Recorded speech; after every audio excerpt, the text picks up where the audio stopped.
Vous venez de perdre 3 heures de votre journée parce que quelqu'un a dit quelque chose qui vous a irrité.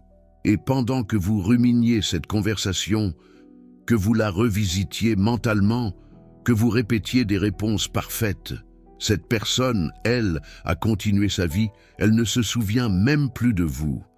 Carl Jung a découvert pourquoi cela arrive en 1912 et Andrew Huberman l'a validé avec les neurosciences en 2023.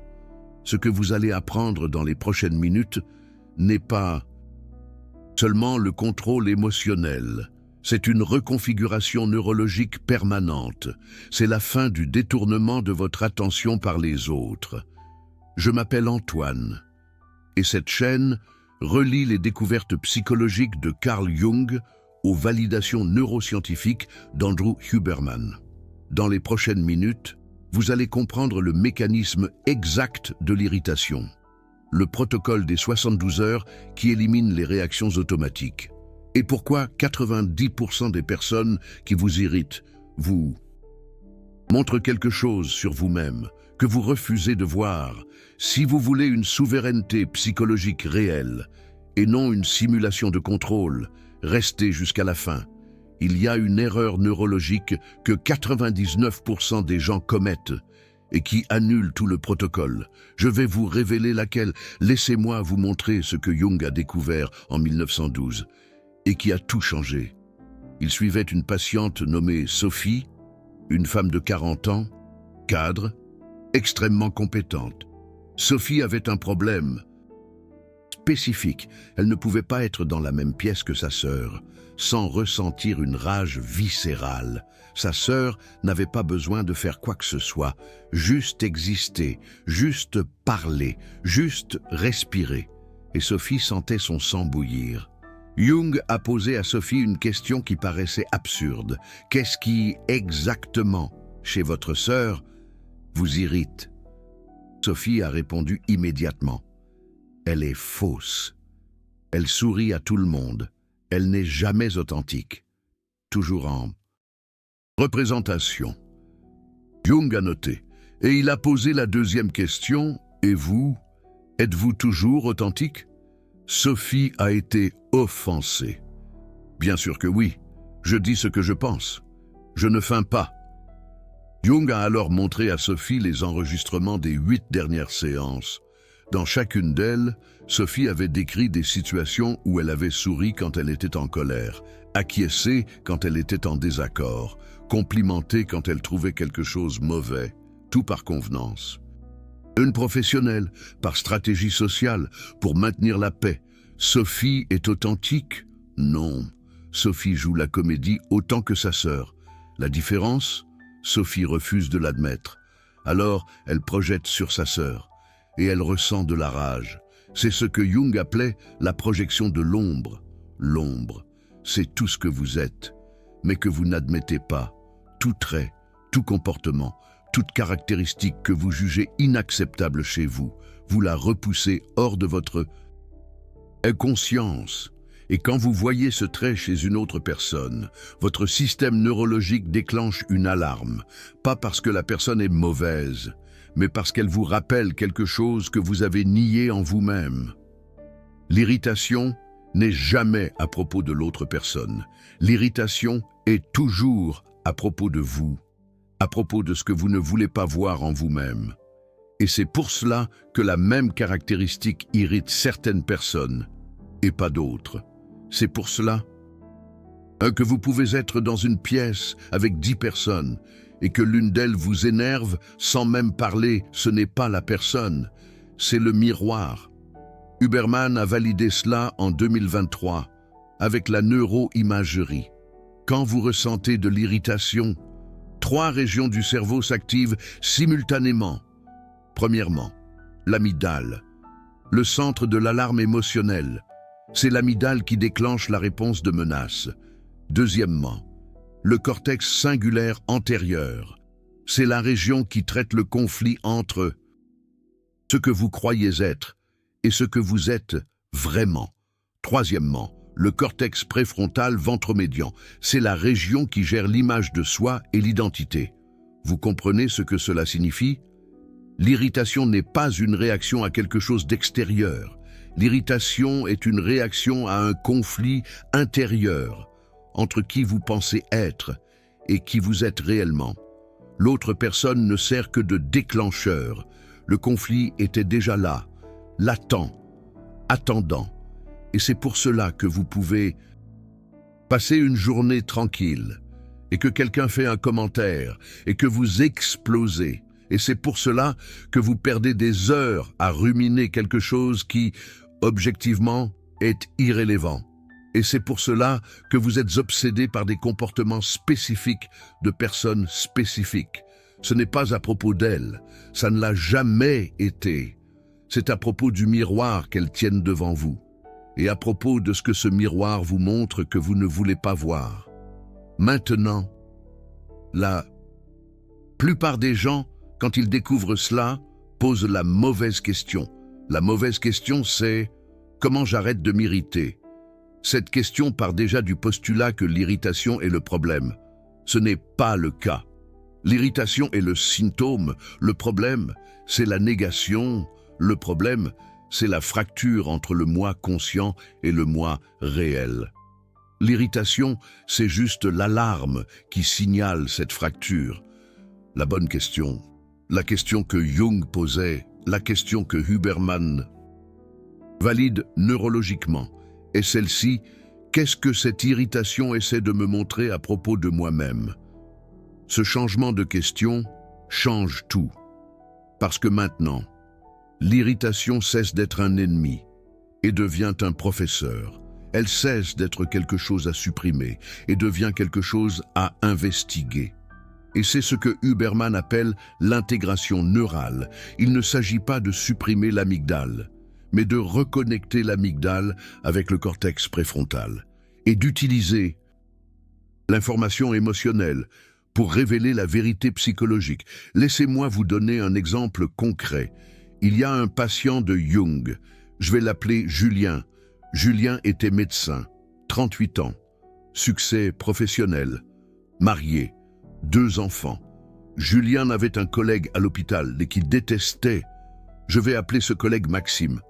Julien ne pouvait pas être près de Maxime. Tout ce que Maxime faisait irritait Julien. La façon dont Maxime parlait, la façon dont Maxime riait, la façon dont Maxime traitait les patients. Julien disait « Il est arrogant, il croit tout savoir, il n'admet jamais qu'il a tort. » Jung a posé à Julien la même question. Et vous, admettez-vous quand vous avez tort? Julien est devenu sur la défensive.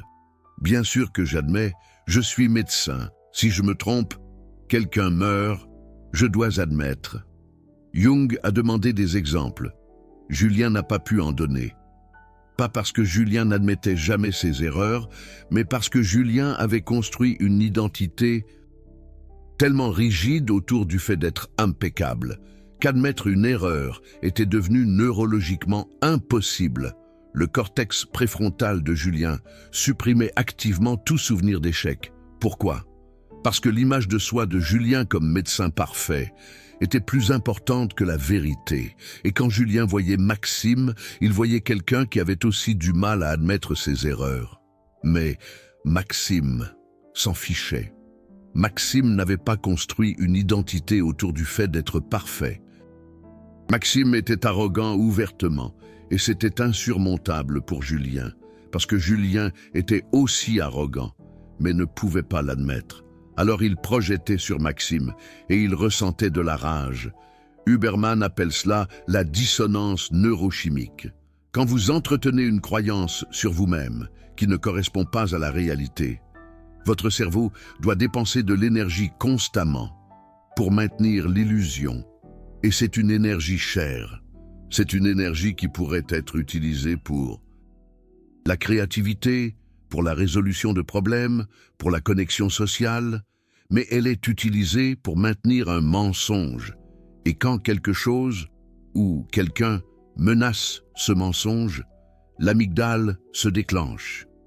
Parce que le mensonge est protégé, comme s'il s'agissait de la survie elle-même. C'est ce qui explique pourquoi l'irritation est si épuisante. vous ne faites pas que ressentir de la colère envers une autre personne. Vous dépensez de l'énergie pour supprimer une vérité sur vous-même. Vous êtes en guerre interne. Et les guerres internes sont les plus coûteuses neurologiquement, psychologiquement, énergétiquement. Alors, qu'a fait Jung avec Julien? Il a donné à Julien un protocole que je vais vous enseigner maintenant. Un protocole que Huberman a validé et étendu avec la neuroscience. Et c'est un protocole de 72 heures. Ce n'est pas rapide. Ce n'est pas facile. Mais c'est permanent, parce qu'il ne supprime pas l'irritation. Il intègre l'ombre, et quand l'ombre est intégrée, la projection de l'ombre s'arrête. Et quand la projection s'arrête, l'irritation disparaît. Non pas parce que vous vous contrôlez, mais parce qu'il n'y a plus de conflits internes à projeter. Première phase du protocole, cartographie de la projection. Durée, 24 heures. Vous allez avoir besoin de papier et d'un stylo, rien de numérique. Il y a une raison neurologique à cela. Quand vous écrivez à la main, vous activez le système moteur, le système visuel et le système linguistique simultanément. Cela crée ce que Huberman appelle une consolidation trimodale. L'information se fixe plus profondément que si vous tapiez à l'ordinateur. Prenez le papier, en haut de la page. Écrivez « Qui m'irrite maintenant ?» Écrivez le nom de la personne, en dessous. Écrivez « Qu'est-ce que cette personne fait spécifiquement qui m'irrite ?» Ne généralisez pas, n'écrivez pas. Elle est ennuyeuse, c'est vague. Écrivez des comportements spécifiques. Elle interrompt quand je parle. Il parle fort. Elle n'admet jamais qu'elle a tort. Il se vante tout le temps. La spécificité est cruciale, parce que c'est dans les détails que la projection se révèle. Maintenant vient la partie que la plupart des gens évitent. En dessous de la liste des comportements irritants, écrivez « Quand est-ce la dernière fois que moi j'ai fait ça ?» Et c'est ici que le protocole commence à fonctionner, parce que vous n'êtes plus en train d'analyser l'autre personne. Vous êtes en train d'analyser la projection, et la projection n'existe que quand vous faites la même chose qui vous irrite, mais que vous niez que vous faites. Julien a fait ça. Il a écrit « Maxime n'admet jamais qu'il a tort ». Et alors Jung a demandé « Quand est-ce la dernière fois que vous avez admis que vous aviez tort publiquement ?» Julien n'arrivait pas à se souvenir. Jung a insisté « Dans les dernières 72 heures, avez-vous commis une erreur ?» Julien a dit « Oui, hier, j'ai mal diagnostiqué un patient. Ça a été corrigé par un interne. Et vous l'avez admis publiquement ?» Julien est resté silencieux. « Non, j'ai laissé passer. J'ai fait comme si c'était un malentendu. C'est ça, la projection. » Julien s'irrite contre Maxime parce qu'il n'admet pas ses erreurs, alors que Julien n'admet pas non plus ses erreurs. La différence? Maxime ne fait pas semblant d'admettre. Julien fait semblant. Et ça rend la projection encore plus intense, parce que Julien doit maintenir deux mensonges, qu'il admet ses erreurs et que Maxime est le problème. Huberman a cartographié ça neurologiquement. Quand vous reconnaissez consciemment que vous faites ce qui vous irrite chez l'autre, le cortex préfrontal dorsolatéral s'active. C'est la région responsable de la métacognition, de penser à sa propre pensée. Et quand cette région s'active, elle inhibe partiellement l'amygdale. L'irritation diminue immédiatement. Elle ne disparaît pas, mais elle diminue. Pourquoi ?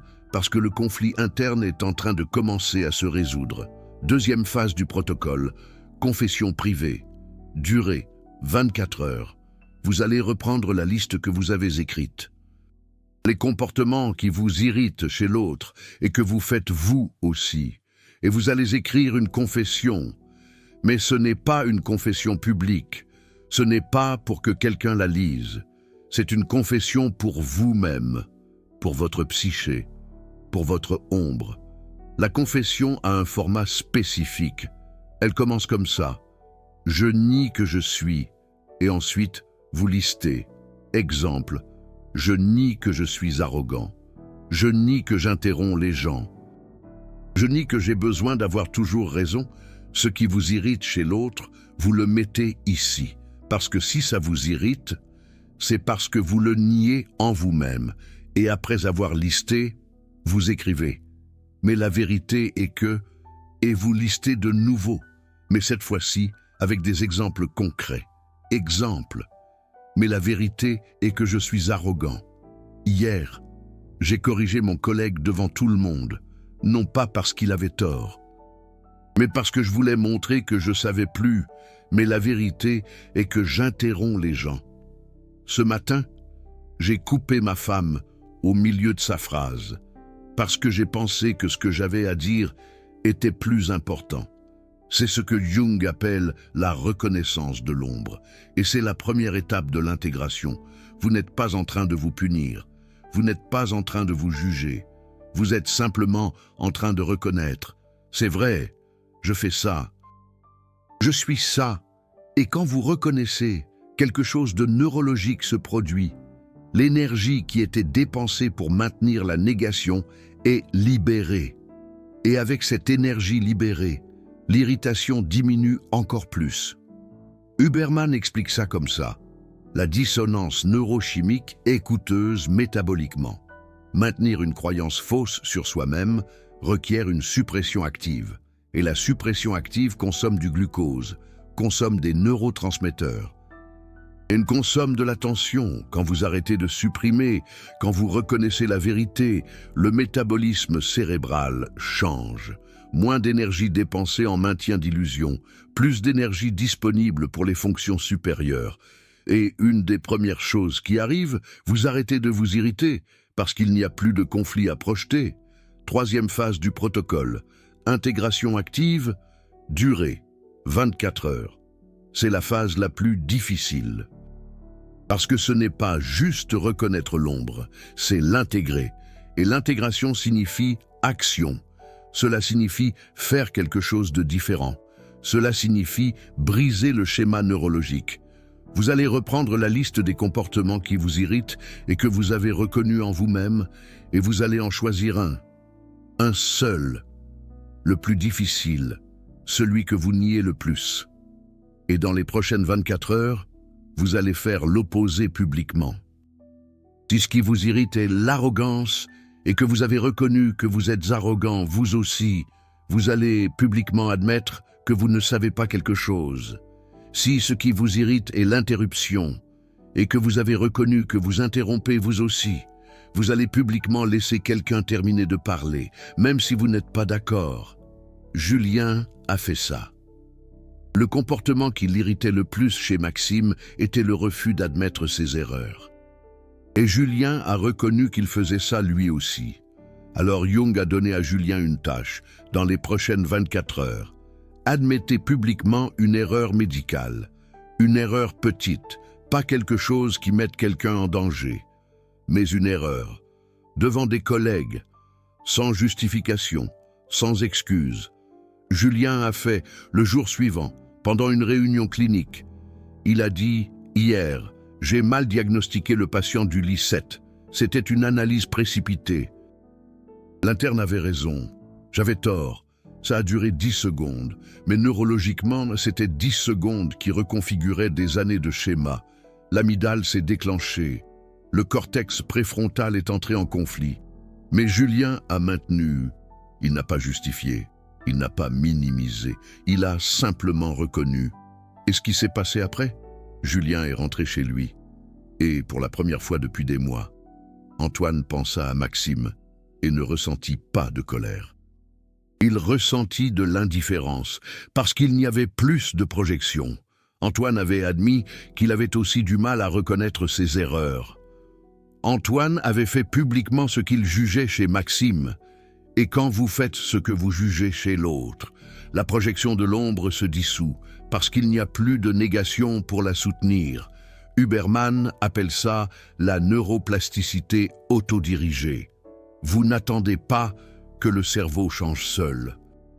Vous créez activement de nouvelles voies neuronales à travers un comportement délibéré. Et ces nouvelles voies, avec la répétition, deviennent les nouveaux schémas. Cela signifie-t-il que vous ne ressentirez jamais plus d'irritation?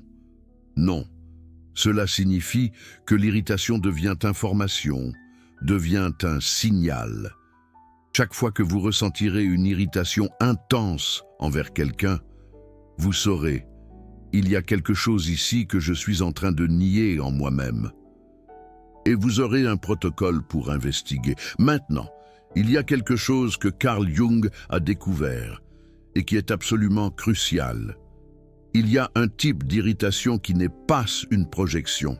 Et si vous confondez les deux, vous allez vous perdre. Laissez-moi vous expliquer. Il y a irritation qui est projection de l'ombre. Quelqu'un vous irrite parce qu'il vous rappelle quelque chose que vous niez en vous-même. Mais il y a irritation qui est violation de limite. Quelqu'un vous irrite parce qu'il dépasse genuinement une limite que vous avez établie. Comment différencier? Jung donnait un test simple. Posez la question suivante. Si je faisais ce que cette personne est en train de faire, est-ce que je serais irrité contre moi-même? Si la réponse est oui, c'est une projection. Vous êtes irrité parce que la personne est en train de faire quelque chose que vous jugez inacceptable. Et vous le faites aussi. Mais vous le niez. Si la réponse est non, c'est une violation de limite. Vous êtes irrité parce que la personne est en train de dépasser genuinement un espace que vous avez défini comme le vôtre. Exemple de projection. Quelqu'un parle fort dans le bus. Vous sentez de la colère. Si vous faisiez ça, est-ce que vous seriez irrité contre vous-même? Probablement oui, parce que vous jugez parler fort comme un manque de considération. Alors c'est une projection. Vous parlez probablement fort dans certains contextes, mais vous niez que c'est un manque de considération quand vous le faites. Mais quand l'autre le fait, vous projetez. Exemple de violation de limite. Quelqu'un prend votre téléphone sans demander. Vous sentez de la colère. Si vous faisiez ça avec vous-même, est-ce que vous seriez irrité? Non, parce que vous ne pouvez pas violer votre propre limite. L'irritation ici est une information valide. Quelqu'un a dépassé une limite, et vous devez renforcer la limite, pas intégrer l'ombre. Parce que ce n'est pas l'ombre, c'est une limite.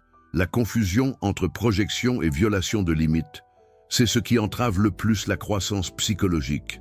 Parce que si vous traitez toute irritation comme une projection, vous allez finir par accepter des comportements qui vous nuisent genuinement. Et si vous traitez toute irritation comme une violation de limite, vous n'intégrerez jamais l'ombre. Vous resterez pris dans un cycle de victimisation où tout le monde est dans l'erreur et vous avez toujours raison. Alors, avant d'appliquer le protocole, faites le test. Si je faisais ça, est-ce que je serais irrité contre moi-même? Si oui, c'est une projection.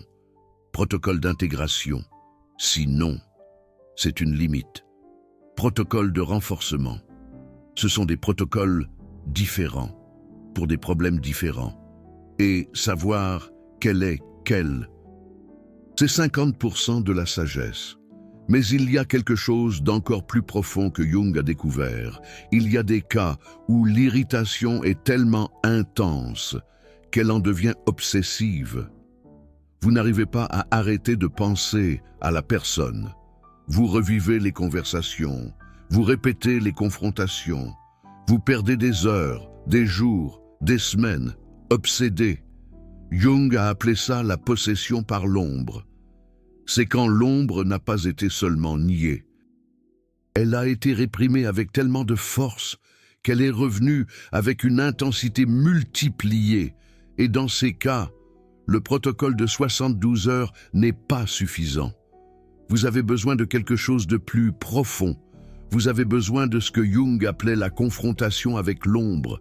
Et c'est là que ça devient dangereux, parce que confronter l'ombre sans préparation peut mener à une décompensation psychologique, peut mener à la dépression, à l'anxiété, à un effondrement de l'identité. Alors avant que je vous enseigne le protocole de confrontation, vous devez savoir si vous êtes prêt. Il y a 3 signes qui indiquent que vous êtes prêt. Il reste 1 minute avant le signal numéro 2.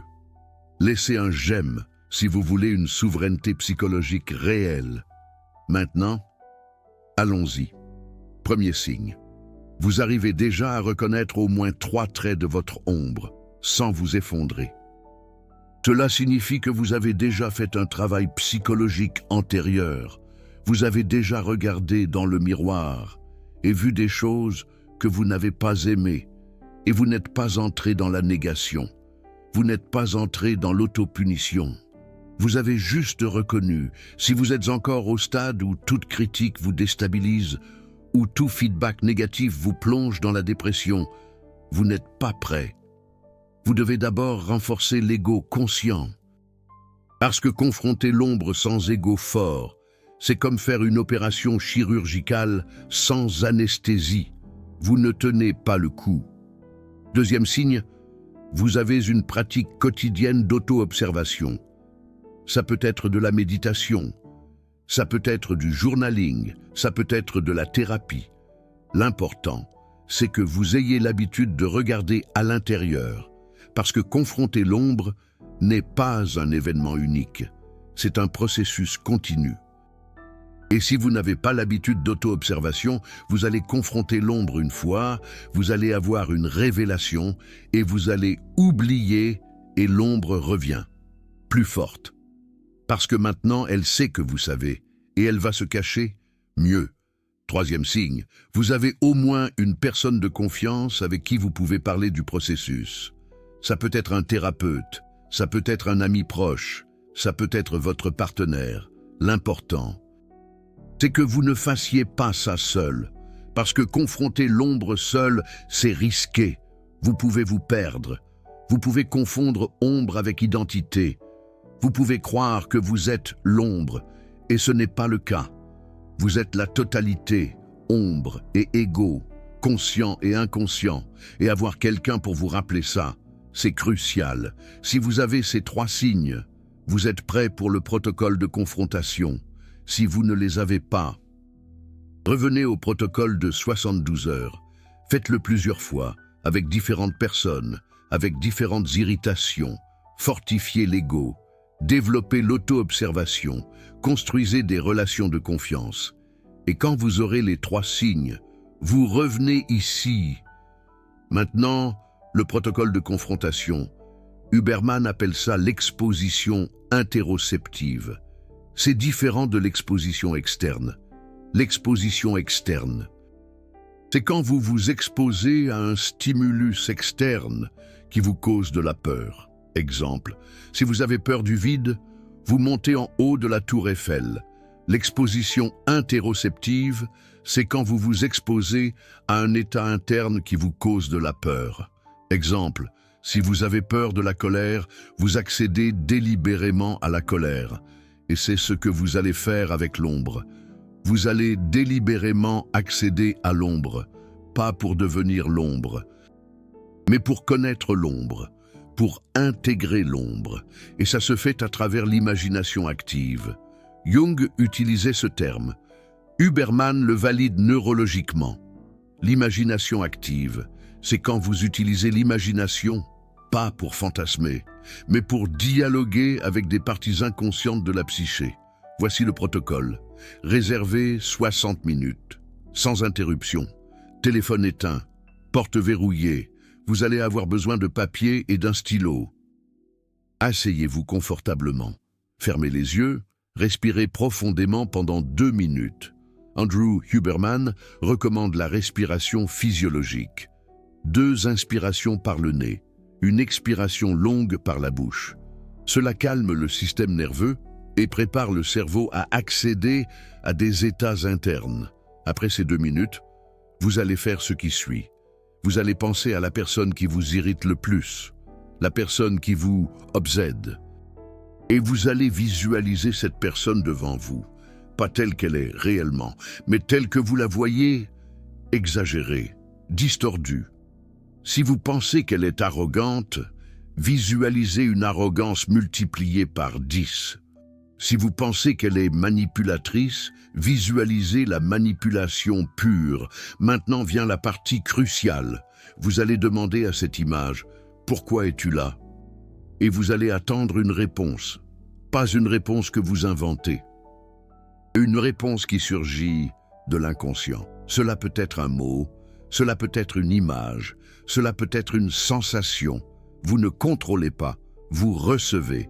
Et quand la réponse vient, vous l'écrivez, sans juger, sans interpréter. Juste vous écrivez, et vous demandez à nouveau « Que veux-tu de moi ?» Et vous attendez, et vous écrivez, et vous demandez à nouveau « Que représentes-tu ?» Et vous attendez, et vous écrivez. Vous faites ça pendant 20 minutes, en dialoguant, pas en contrôlant, en dialoguant. Julien a fait cela avec l'image de Maxime.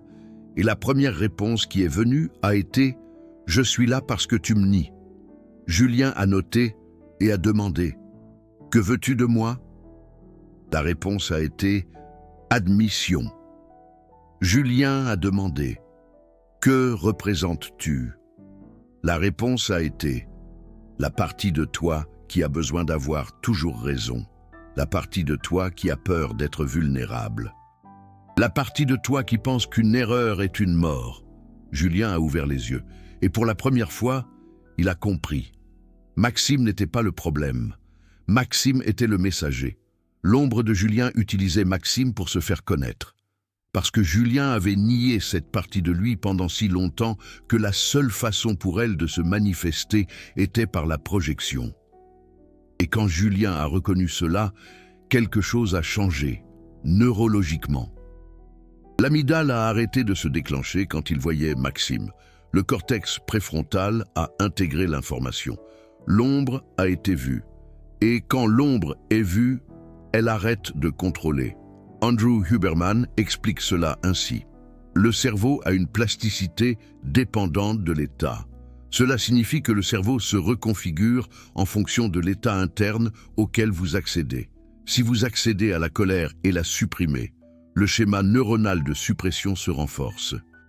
Si vous accédez à la colère et l'intégrez, le schéma neuronal d'intégration se renforce. L'imagination active est une façon d'accéder à des états internes de manière contrôlée pour créer de l'intégration, et de l'intégration permanente. Carl Jung en parlerait aussi en utilisant le concept de projection de l'ombre. Après les 20 minutes de dialogue, vous allez faire encore une chose. Vous allez visualiser l'image de la personne se transformant, se dissolvant et se fondant avec vous. Cela paraît étrange, cela paraît effrayant, mais c'est exactement ce que l'intégration signifie. L'ombre n'est pas quelque chose de séparé de vous. L'ombre, c'est vous. Et quand vous acceptez cela, quand vous visualisez cela, le cerveau traite l'information différemment. Le cortex préfrontal médian, qui gère le sens de soi, se reconfigure. Vous arrêtez de voir l'ombre comme un ennemi et commencez à la voir comme une partie. Julien a fait cela. Il a visualisé Maxime se dissolvant et se fondant avec lui. Et quand il a ouvert les yeux, il n'a pas senti de colère, pas senti d'indifférence. Il a ressenti de la compassion. Parce qu'il a compris. Maxime aussi porte une ombre. Maxime aussi nie des parties de lui-même. Maxime aussi projette. Et cela ne fait pas de Maxime un ennemi. Cela fait de Maxime un humain. Comme Julien, comme tout le monde. C'est la marque de l'intégration réelle. Quand l'irritation se transforme en compassion, pas une compassion fausse, celle que vous simulez pour paraître spirituelle, mais une compassion neurologique. Quand vous comprenez genuinement que l'autre fait de son mieux avec les ressources psychologiques dont il dispose, et que juger l'autre est aussi inutile que se juger soi-même. Maintenant, je vais vous donner les 5 erreurs qui annulent tout le protocole. Si vous commettez l'une de ces erreurs, le protocole ne fonctionne pas. Pire, il peut empirer, il peut renforcer la projection, il peut renforcer l'ombre. Alors, faites attention. Erreur numéro 1, faire le protocole pour manipuler l'autre personne. Il y a des gens qui font le protocole en pensant « si j'intègre mon ombre, la personne va changer ». Non, la personne ne va pas changer. La personne va continuer à être exactement qui elle est. Ce qui change, c'est vous. Vous arrêtez de projeter, vous arrêtez de réagir. Et c'est libérateur, mais pas parce que la personne a changé, parce que vous avez changé. Erreur numéro 2. Faire le protocole une fois et penser que c'est réglé. L'intégration de l'ombre n'est pas un événement unique. C'est un processus continu, parce que l'ombre est dynamique à chaque nouveau niveau de conscience. De nouvelles parties de l'ombre se révèlent. Alors, vous faites le protocole, et dans 3 mois, une autre personne vous irrite. Et vous le faites de nouveau, et dans 6 mois, une autre personne vous irrite, et vous le faites de nouveau, jusqu'à ce que cela devienne automatique, jusqu'à ce que l'irritation devienne un signal. Et vous enquêtez, toujours. Erreur numéro 3, utilisez le protocole pour se punir. Il y a des gens qui reconnaissent l'ombre et entrent dans l'autoflagellation. Oh là là, je suis horrible, je suis arrogant, je suis manipulateur. Non, vous n'êtes pas horrible. Et vous êtes humain. Tout le monde a une ombre. Tout le monde nie des parties de soi-même. Reconnaître l'ombre, ce n'est pas admettre que vous êtes mauvais, c'est admettre que vous êtes complet, lumière et obscurité, ego et ombre, conscient et inconscient. Erreur numéro 4. Faire le protocole seul quand vous n'êtes pas prêt. J'ai déjà parlé des 3 signes. Si vous n'avez pas les 3 signes et que vous essayez de faire le protocole de confrontation, vous pouvez vous déstabiliser, vous pouvez entrer en dépression, vous pouvez avoir une crise d'identité. Alors, soyez honnête. Êtes-vous prêt? Si oui, allez-y. Sinon, revenez au protocole de 72 heures. Il n'y a pas de honte à cela. Il y a de la sagesse. Erreur numéro 5. Pensez que l'intégration de l'ombre va vous rendre parfait. Non, elle va vous rendre entier. Entier, c'est différent de parfait. Parfait, c'est quand vous n'avez pas de défaut. Entier, c'est quand vous acceptez que vous avez des défauts et ne projetez pas, et ne niez pas, et ne simulez pas, juste acceptez et agissez à partir de cette acceptation. C'est ça, la souveraineté psychologique, pas la perfection, la totalité. Andrew Huberman parle de ça. Il appelle ça la flexibilité neuronale. Quand vous avez une flexibilité neuronale, vous n'êtes pas piégé dans des schémas rigides. Vous n'avez pas besoin de vous défendre tout le temps. Vous n'avez pas besoin de prouver quoi que ce soit, parce que vous avez déjà accepté toutes les parties de vous-même. Alors, quand quelqu'un vous critique, vous ne vous emportez pas. Vous considérez, est-ce que ça peut être vrai? Si oui, intégrez.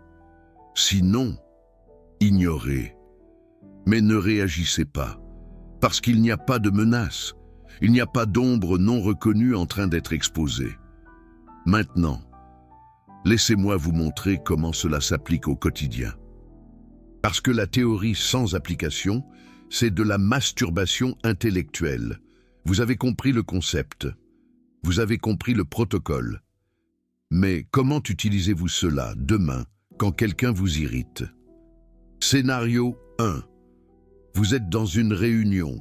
Quelqu'un vous interrompt. Vous sentez la colère monter. Que faites-vous?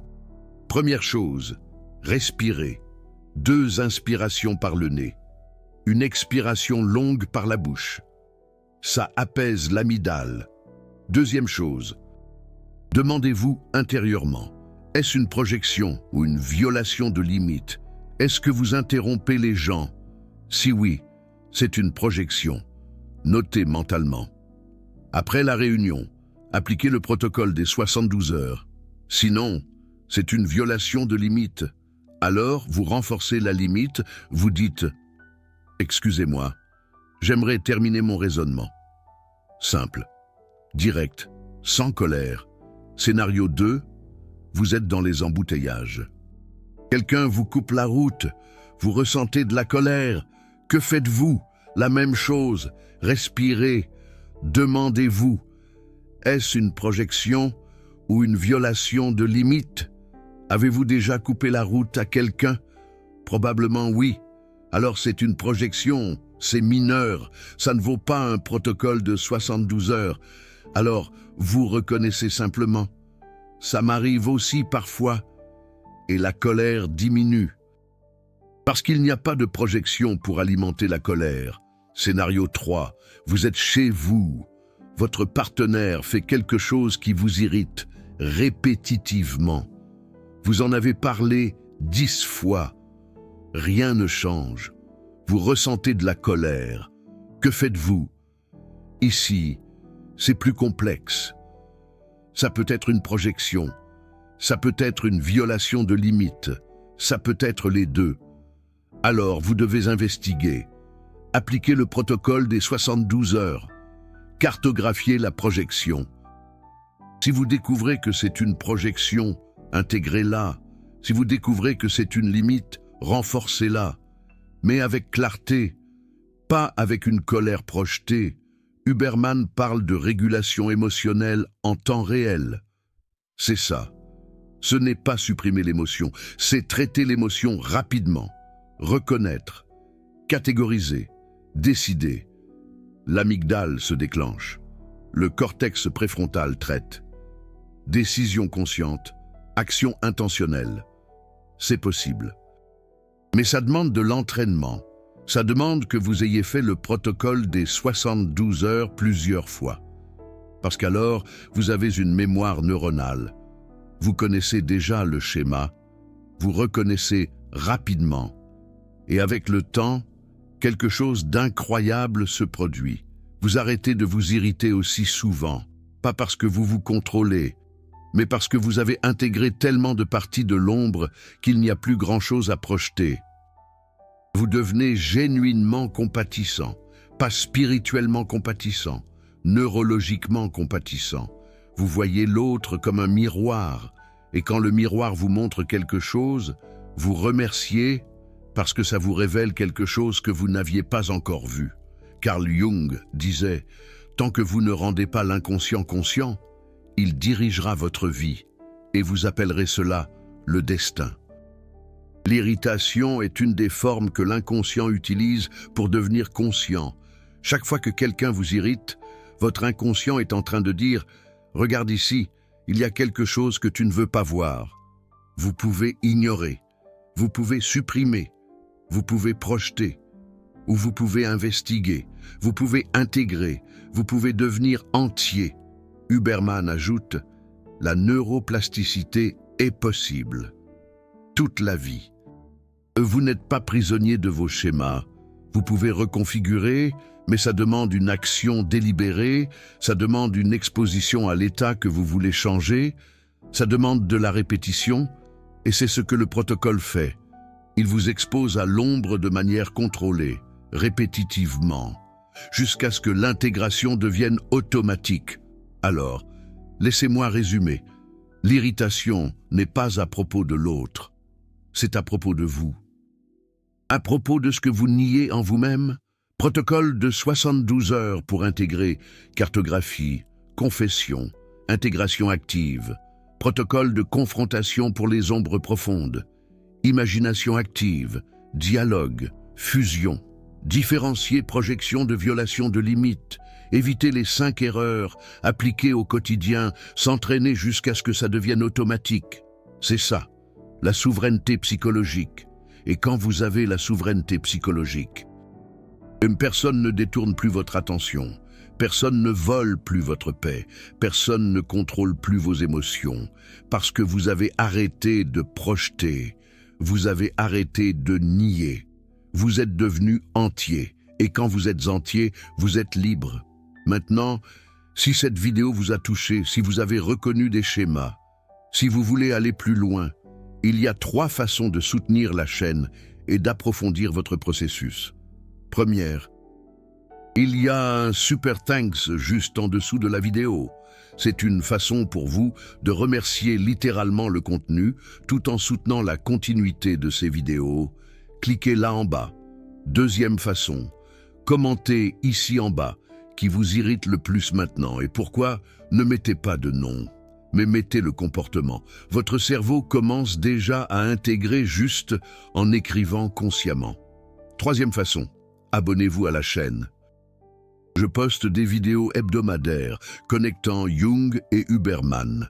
Psychologie profonde avec validation neuroscientifique pour qui veut une transformation réelle, pas de l'aide superficielle.